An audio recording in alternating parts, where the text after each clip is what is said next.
What's up, everybody? This is Peter again for Sports Hot Rumors and Debates. How are you guys today? Guys, let's jump into the NFL.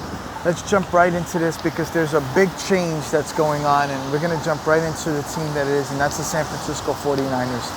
So there's a lot of people asking, a lot of people ask me, like, what is going on with the San Francisco 49ers? Why is this, and what's happening with Jimmy Garoppolo? Is he hurt? Is it because of the offensive line? Is the team not the same? And I don't know if I have to say this 7 times or 8 times. I've mentioned this before. Jimmy Garoppolo is not that good of a quarterback.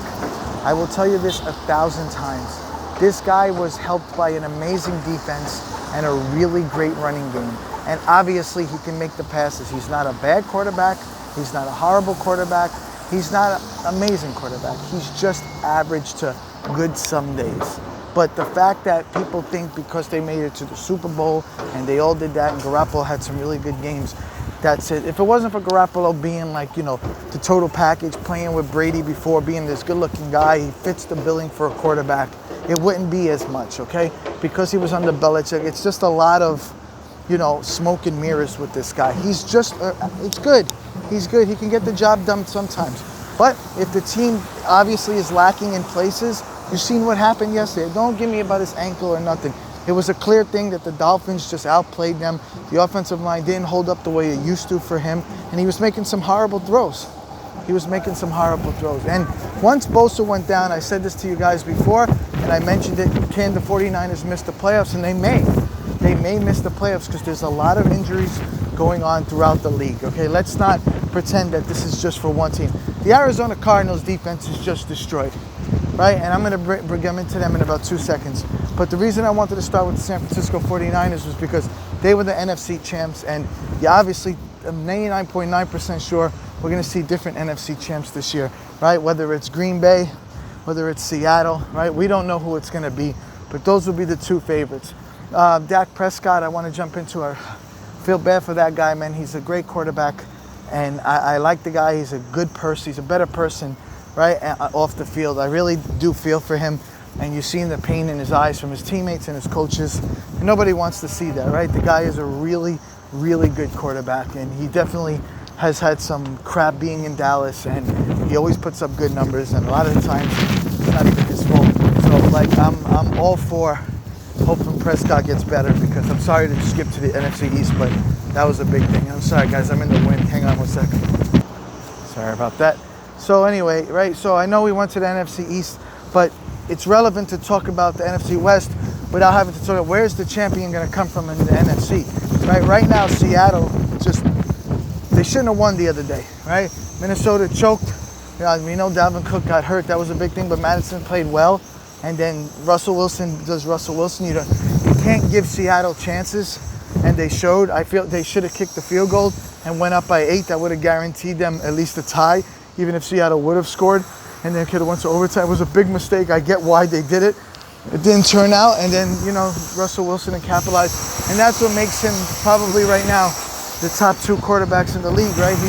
He's that great, and you see Metcalf, which will always bother me as an Arizona Cardinal fan, that we don't have this guy. Now, maybe if we had him, we wouldn't have got DeAndre Hopkins, but DK Metcalf is a problem. I've been saying this. Isabella has been really good for the Cardinals lately, but I sure would have loved to have Metcalf a long time ago. But, a lot of so-called experts think they know what they're talking about with their route running abilities, and just because in the workouts, and that doesn't mean anything, But when a guy is that big and that strong and dominates, it's very hard to at least not take a chance on him. So let's jump into the Arizona Cardinals, okay? Let's jump into the team that I always love to talk about since it's my favorite team. It's always my highlight team to talk about first. They beat the Jets. I'm not really getting excited over that, guys. They did what they were supposed to do, right? They really should be 4-1, or at least maybe not 5-0, but at least 4-1, right? They all got outplayed by the Panthers, but they definitely shouldn't have lost to the Lions. So you beat the Jets. The Jets, let's talk about why they beat the Jets.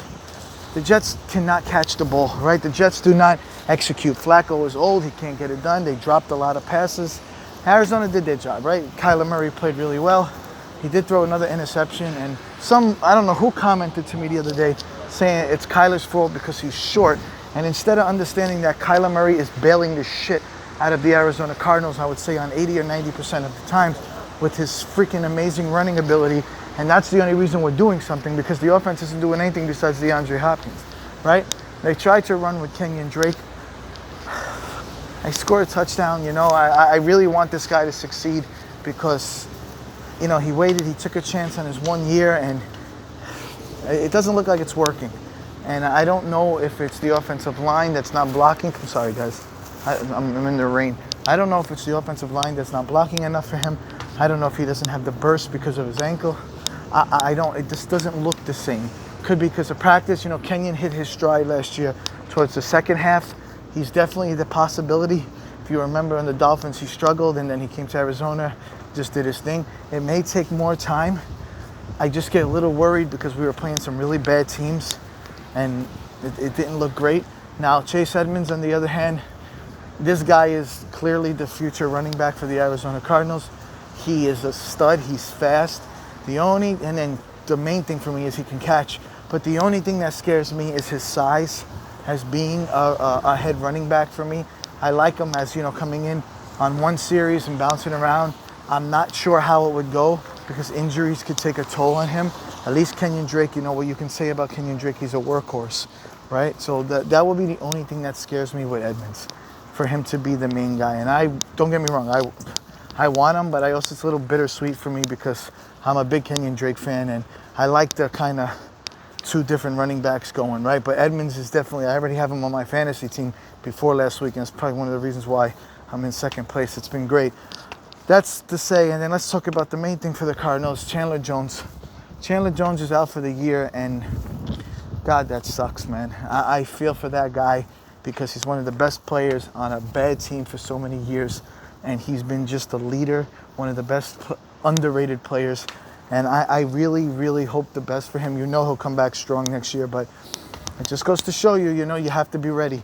And the Cardinals have a lot of holes on defense. You know, Isaiah Simmons clearly is not ready. There's a lot of things going on with that guy. We don't know what, you know, Baker is definitely the superstar for us on defense. Patrick Peterson looked a lot better last week against a fast receiver in Smith. Let me tell you, because I had Smith to play because I thought he was going to get some catches on the fantasy, just like some open plays up the middle. But Peterson was on him, and he stood with him. You know, he stood with him pretty well, and that's a good sign, right? That's something that you want to see. You know, some of these guys, man, you got to understand these health injuries, these getting into like 4 or 5 weeks, they're starting to round into form. And this is not the last injury you're going to see, and you're just going to have to bounce around. The one thing I'm looking for from the Arizona Cardinals is, with Kyler Murray, is, you know, getting him better ways to throw the ball, because there was a play with Isabella, he had so much time, and it was a great throw. Isabella made a great catch. But like the play that he threw an interception on, it's tough because they're going to block this view sometimes, and it's going to be hard. He's going to force, and they're going to tip it. There's going to be those interceptions. And for the dumb people who say, oh, he's too short, it's not going to make it, he well makes up for that with his amazing speed and everything. So I will gladly trade a pick here and there for his 90 yards rushing and 2 touchdowns and getting out of those plays. So I get the size. It sucks that he is a little bit shorter than we want him to be, but in the end of the day, man, the guy is honestly one of the best quarterbacks we have, and if it wasn't for him, he's bailing out the offense. DeAndre Hopkins, he's a pretty good player. This guy is just week in and week out just showing up, dominated, had 2 great catches on the sideline, so he's doing what he has to do. Kirk had a better game, which was good to see, but I need to see that consistently because I don't really care what he does against the Jets. I care what he does. Now, let's go to the future about who he's playing with the Cowboys next week with the Cardinals. Again, I mentioned Prescott. So the Cardinals are going to be, the Cowboys are going to be without their best quarterback, right? They're going to have Dalton, who can make the throws. Don't let that fool you. CeeDee Lamb, I don't want to get into this before I start screaming. This guy's been unbelievable, right? I dying to this day why we don't have him on the team. But that's another thing with going into Dallas. Dallas can score. We know that. It's a lot better that they have Dalton playing for the Cardinals. Obviously, it's nothing to do with Prescott. I didn't want that. I'd rather Prescott playing, to be honest with you. Not if that was the alternative. But in a realistic point, right, it's obviously better to have Dalton than Prescott playing because Dalton just doesn't have the skills that Prescott had. He doesn't have the speed. And they're going to get back to running the ball, right? When Tony Dungy said the words the other day about blessing, obviously it was the wrong words, but you know this guy's an amazing guy and a religious guy, so stop picking on the guy, right? The guy clearly doesn't want ill for anybody. He tried to say that they need to start running the ball with Elliott because all those catches that the Dallas Cowboys are doing, all those plays that they're doing it's not going to work all the time. And if you notice, a lot of those amazing stats are coming towards the end when they're down and when the defense is sitting back. Yes, they've came on, but the stats look a lot better when you're down by 21 going into the end of the third or fourth quarter and the teams are letting you just get the ball a little bit and make some catches, right? So that's where I think Tony Dungy's saying you got to establish the run with Ezekiel Elliott. Cardinals, they got to know that, but when you got guys like Cooper and CeeDee Lamb and Gallup, it's a problem. Even Wilson can play for them. They have a lot of talent, man.